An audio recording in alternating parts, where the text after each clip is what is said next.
So அனைவருக்கும் வணக்கம். TNPSC group 4 exam நடந்து முடிஞ்சிருச்சு. ஸோ அதற்கான மேக்ஸுக்கான கீ பார்த்துருந்தோம்.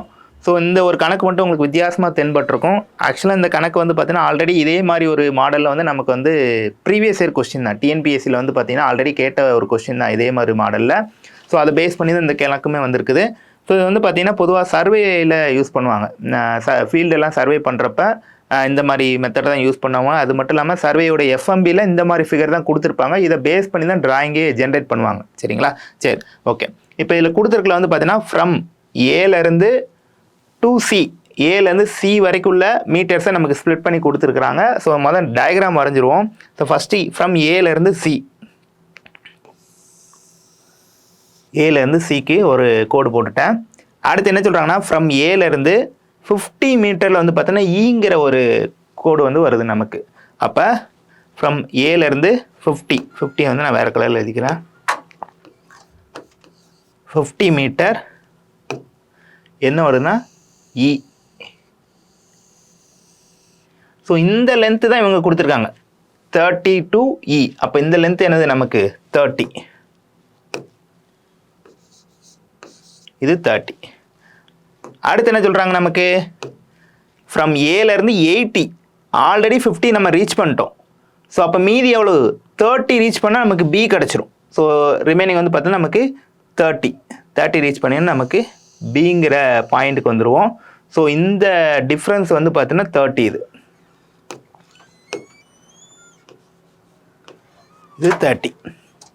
ஏன்னா ஃப்ரம் ஏலேருந்து டோட்டல் தான் 18 கொடுத்துருக்குறாங்க. ஸோ அடுத்து சொல்கிறாங்க ஃப்ரம் ஏலேருந்து 120, எங்கன்னா டி 120னா ஆல்ரெடி நம்ம 50 வந்துட்டோம், 30 வந்துட்டோம்.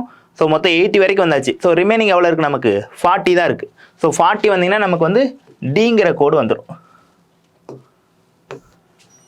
ஸோ டி வந்து பார்த்தீங்கன்னா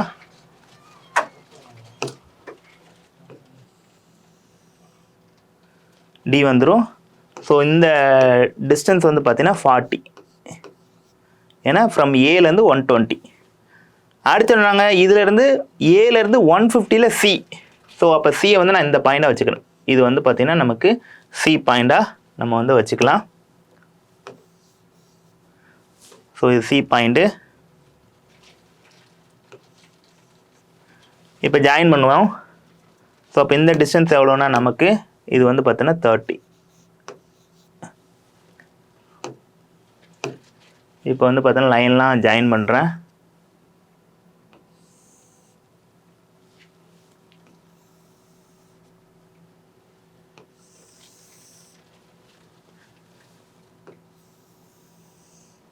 இப்போ எனக்கு இதுதான் என்னுடைய ஃபீல்டு, இப்படி தான் இருக்குது. ஸோ ரிமைனிங் இருக்கக்கூடிய டிஸ்டன்ஸை நம்ம போட்டுக்கலாம். ஸோ இந்த டிஸ்டன்ஸ் 13 போட்டாச்சு. இந்த டிஸ்டன்ஸ் அவனை கொடுத்துருக்கேன் எவ்வளவு 20, இது வந்து பார்த்தீங்கன்னா 20. அடுத்து வந்து பார்த்தீங்கன்னா இந்த டிஸ்டன்ஸ் எவ்வளோ நமக்கு 15 அவங்க கொடுத்துருக்காங்க. அப்போ இது 50. சரி, எல்லாமே ரைட் ஆங்கிள் ட்ரையாங்கிளை நம்ம வச்சு போட்டால் முடிஞ்சு போச்சு. ஸோ நான் வந்து எடுத்துக்கிறேன். ஸோ இது வந்து ஃபஸ்ட்டு ரைட் ஆங்கிள், இது செகண்ட் ரைட் ஆங்கிள். ஸோ இந்த இடத்த வந்து பார்த்தீங்கன்னா இதை நான் ஒரு முக்கோணமாகவும் பிரிச்சுக்கிறேன், ஒரு ரெக்டாங்கிளாகவும் பிரிச்சுக்கிறேன். இது தேர்ட் ரைட் ஆங்கிள், இது ஃபோர்த் ரைட் ஆங்கிள், இது ஃபிஃப்த்து ரைட் ஆங்கிள். ஆறாவது எனக்கு ஒரு ரெக்டாங்கிள்னு சொல்லி பிரிச்சுக்கிறேன். 6 பார்ட்டு பிரிச்சிட்டேன். இப்போ 6 பார்ட்டோட ஏரியா கண்டுபிடிச்சா முடிஞ்சு போச்சு. ஸோ அவ்வளோ இந்த கணக்கே வந்துடும் answer. So first part right angle form என்னது ½ × BH.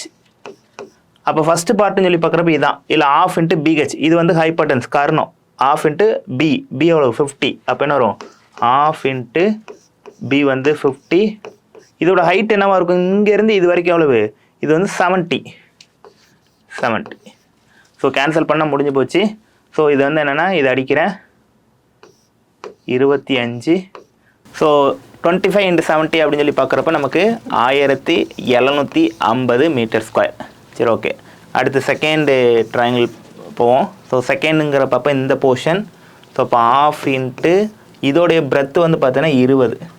அப்போ ½ × 20 × இதனுடைய ஹைட் வந்து பார்த்தீங்கன்னா 30. ஸோ இதை வச்சு அடிச்சிங்கன்னா இங்கே 10. ஸோ இங்கே வந்து 300 அப்படின்னு சொல்லி வரும். ஸோ அடுத்து நம்ம வந்து தேர்டு ட்ரையாங்கிள் பார்க்க போகிறோம். ஸோ தேர்ட் அப்படின்னு சொல்லி பார்க்குறப்ப இந்த சின்ன போர்ஷன் இந்த சின்ன போர்ஷன் நம்ம தான் இது அளவு எடுத்துக்கணும். ஸோ இந்த ஒட்டுமொத்த லென்த் வந்து 30. ஸோ இதில் இந்த போர்ஷன் வந்து பார்த்தீங்கன்னா 20. ஸோ 20 போர்ஷன் இது வந்து 10 நான் இதோட பேஸு. ஸோ இந்த ஒட்டுமொத்த இந்த லென்த் வந்து பார்த்தீங்கன்னா 30 + 40 70. அப்போ இது 17 வச்சுக்கலாம். அப்போ என்ன வரும்னா 1/2 × 10 × 70. ஸோ 2 வச்சு 70 அடிச்சிங்கன்னா 35. ஸோ 35 × 10 350. அடுத்து 4th 1/2 ஸோ 4th போர்ஷன் பார்த்தீங்கன்னா பேஸ் 50 ஹைட்டு 30. அப்போ என்ன வரும் 50 × 30. அப்போ 5×3 = 15. அடிச்சுக்கலாம். ஸோ 5×3 = 15 1500/2 750. அடுத்து 5th போர்ஷன். ஸோ இந்த போர்ஷன் ஸோ இதோட பேஸ் வந்து பார்த்தீங்கன்னா இது ஒரு 50 இது ஒரு 30 டோட்டலாக இது வந்து 80. இந்த இது வந்து பார்த்தீங்கன்னா 50. அப்போ என்ன வரும் 1/2 × 80 × 50. ஸோ 2 கொண்டு அடித்தா 40. ஸோ நாங்கள் 20 ஒரு 2 0. அப்போ இது வந்து 2000. அடுத்து 6th வந்து பார்த்திங்கன்னா நமக்கு இது வந்து ஒரு ரெக்டாங்கிள். ஸோ ரெக்டாங்கிளோட இந்த வித்து வந்து பார்த்திங்கன்னா 20 ஹைட்டு 70. அப்போ 20 × 70 என்ன வரும் 14 2 0. ஸோ அவ்வளோதான், எல்லா போர்ஷனோட ஏரியாவுமே கண்டுபிடிச்சாச்சு. First portion 1750, second portion 300, third portion 350, 4th portion 750, 5th portion 2000, 6th portion 1400. So இது எல்லாத்தையுமே ஆட் பண்ணால் நமக்கு வந்து பார்த்திங்கன்னா ஆன்சர் வந்துடும். ஸோ இதுக்கு வந்து பார்த்திங்கன்னா ஓவராலாக நமக்கு ஆன்சர் 6550. அவ்வளோதான், எல்லாத்தையும் ஆட் பண்ணால் நமக்கு இதுக்கான ஆன்சர் வந்துடும். தேங்க்யூ.